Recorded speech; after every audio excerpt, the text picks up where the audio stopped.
My mother was the only person that made me feel any sort of emotions. Every laugh, every teardrop, all shared as a form of comforting me in some way. I would do anything to get her back. I would fight through hell to prevent her from that incident, just to see her again. Just to let her lecture me with the rest of the class. I would do anything to hear her lectures again. My father refused to tell me what happened. I knew someone or something killed not only my mother, but my entire 8th grade class. Kaylee was part of my class, the only one that was left and meant to be buried deep within my mind.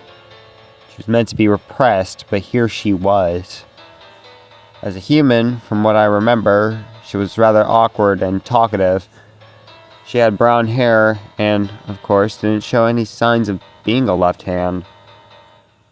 I knew she was the same girl. The proof was right in front of me. It was like she had a total redesign. Kaylee was still crying on my shoulder, her tears seeping through my shirt. I patted her hair to reassure her that I wasn't going anywhere. Not like I really had a choice. I'm so sorry, Max. I didn't mean to. It's not your fault. It's that damn facility! Her grip loosened when I yelled out, her gaze falling upon mine. Her eyes were red and teary, her expression showed absolute fear. I realized how badly I reacted and I tried to scoot back, but she firmly kept her grip on me. I'm sorry. I got... You're going to help me, right? I froze. I was not good with promises, not to mention the fact that I was supposed to be leaving town sooner or later. I couldn't say no, but I couldn't guarantee her wish. I'll do my best. Later in the car ride to my old high school, Kaylee occasionally giggled and cooed at every car we passed by. It was as if she was mesmerized about the not-so-unique shapes of each vehicle. I found it rather adorable, like watching a child see a cat video online. I kept forgetting that she barely got out at all. So where are we going again? Just to see someone about something. She's gonna give me an address to a certain party and possibly a spare backpack for you to, hide your chains. Kaylee was silent for a moment. She? Who's she? Oh right! I haven't told you about Susie yet, have I? Susie. Sounds like a cunt I know of. Well, she isn't, I think. Suddenly, I got a message from Susie. Hey, meet me in that one force, okay? Okay.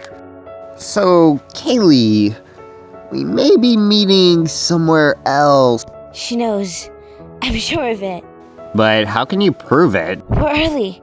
She wants to be seen without eyes and prevent us from escaping this town. She's a spy! She's not a spy. Kaylee looked at me, and then at my mother's necklace around my neck. She quickly took it off and started biting at it. I quickly pulled over and started trying to take her away from it. Stop! Down! Yield! Anything else! Spy tool! Trigger by a... Suddenly, her teeth sunk into a specific part of the necklace. There was a button on the necklace.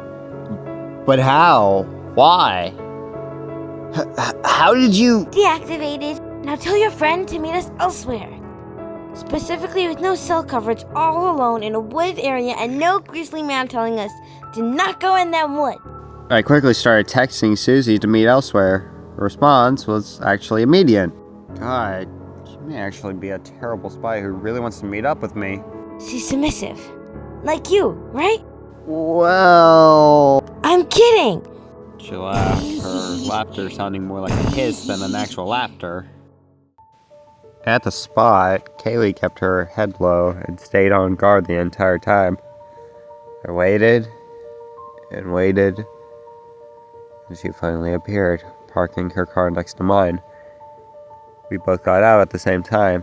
She ran over to me and pounced on me, forcing me to catch her midair. Maxie! I so missed you. You're early or whatever. What's up with that? Yeah, it's nothing. She handed me a piece of paper containing the address to the party and a backpack. One thing I didn't clarify to her was to remove the back part, but they were already removed. I stood there stunned. How the hell did she know what was happening despite never seeing Kaylee? Kaylee was right. She is a spy. I tried my hardest to act like I was confused as possible just to drive her away from suspicion. What's the hold for? Oh, for her. She pointed at Kaylee in the car, hissing at her. I looked between the two girls, sensing some tension in the air. It's not what it looks. Oh, I know what's happening. She's trying to hide away from Refinox, but 11, me obviously, will take her down. Kaylee marched out of the car and walked towards me and Susie. You look like ass. Oh, fuck off. You should know better than to trust a facility. And yet, here we are. I'm surprised Max here still trusts you. Kaylee looked away, guilt washing over her face. I looked over at Susie with a disappointed look. Come on, Susie. She's been through enough already. Either we work together on this, or there will be a massacre caused by them. Susie looked at me, surprised, making me think I actually reached to her. Till I noticed she was looking behind me. She was looking at Kaylee. I turned around to face Kaylee, but a large wire passed by me before we even made eye contact. The wire pierced into her right eyeball. I turned to look at Susie, but a knife suddenly spawned in her hand once I made full eye contact. Despite her current condition, she threw the knife straight at me. I ducked just in time before it could hit me. The butcher knife stopped midair away from Kaylee, and it shattered right before her. Kaylee was huge, standing over me and Susie. Her eyes were missing, only a black shadow covered the spot where they usually reside. Long black tendrils on the top of her head slowly moved in a bizarre manner, acting like her hair. Her limbs were long and warm, but her hands were big and her fingernails were sharper than a knife. Her feet were perfectly balanced, yet were sharp just as her nails were. Her chains contorted into long copper wires, and the spears at the end were now hooks that were 10 times the size of the spears she had before. 3 scion spikes stuck out of her torso in a gruesome manner. Finally, her body was pale and had tons of burnt wounds that reached from one point to another. The sight of her made me slightly paralyzed and unable to take my eyes off her. See, she can't be trusted. You threw a knife at me! I can't trust either of you worth shit! Susie scoffed, summoning another bitch knife and cloning them into 4. I ducked to the ground as she began to launch them at Kaylee. Kaylee caught them with her wires and threw them back at Susie. The knives pierced into her hands and feet. Susie stumbled down and the knives went deeper into her hands and feet, pinning her down. Kaylee pounced over me and onto Susie. She began to rip at her torso as she began to make this hissing laughter again. I wanted to stop Kaylee, but her wires were heat pressured, making it impossible to reach her. Blood and organs flew in the air as Kaylee kept tearing at Susie's torso, her body becoming completely unresponsive as Kaylee continued to shred her organs out. Kaylee, stop! Please! Jesus, she's already... Oh, God! Kaylee began laughing in a maniacal manner, almost human and something primal. She stepped away from Susie's distorted form. You know what? I actually feel better now. Her left eye started twitching, her wires contorted back into chains, lowered to the ground, and she turned to face me. So, where to? I was frozen still, fear etched all over my face. How could she act so casual? How was I supposed to trust her? Was I next? At that moment, Kaylee started to calm down. Her eyes returned to her usual green pupils. Her body returned to normal. She began to stagger back to the car. However, I kept my distance from her. I knew that one wrong move could kill me in an instant. Kaylee looked at me and tilted her head to the side curiously. Max? Are you coming? You seriously want to move on? 2 of my only friends are dead. You want to just keep going like nothing happened? What even are you? Kaylee looked away from me, upset at the fact that I called her out for being a monster. I'm sorry. But you honestly have terrible friends. I looked at her, bewildered. Seriously? Yeah, your friends are assholes. I suppose that she was not catching on to the fact that I was pissed off at her.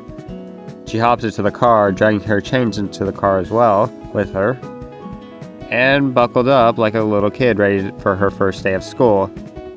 Stared at her inside. You're not gonna leave me alone, are you? Nope. I'm not leaving your side until I get to live the life I've dreamed of ever since I was placed in that damn facility. So let's go. I shook my head in disappointment. Fine. I made my way to the driver's seat.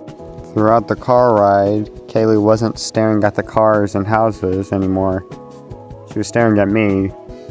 But it wasn't menacing or sadistic. It was a more childish stare. A stare of innocence and wonder. I would glance at her, making sure she didn't have any malicious plans considering the earlier events. Don't you have anyone else to look at other than me? Nope. I'm just keeping my eyes on you so you don't decide to abandon me because I killed your slut of a friend and your abusive friend who tried to kill me. I paused and looked at Kaylee before looking back at the road. Did you have any parents before the facility took you away? Do you think I was raised right, Max? I shifted in my seat, feeling caught in a corner. You got me there, Kaylee. Kaylee kept looking at me, wondering something. Are we friends? I glanced at her and stuttered, making her giggle. She asked me the simplest question ever, and I was stuttering like a broken record player. To me, it was hard to explain how I felt. I felt afraid of her. I felt like she would kill me if she got bored of me. I felt like she wouldn't handle the truth too well. As of now, we're associates. Do I make myself clear? She stared at me for a moment, then nodded. I get it. I just want to see the world with you. Why would you want to see the world, specifically with me of all people? You promised me back in middle school. I, for whatever reason, couldn't remember the exact details. Everything before and during my middle school years was mostly a blur, probably to block out the trauma of losing my mother. I'm trying to remember the best I can. This is all I can at the moment.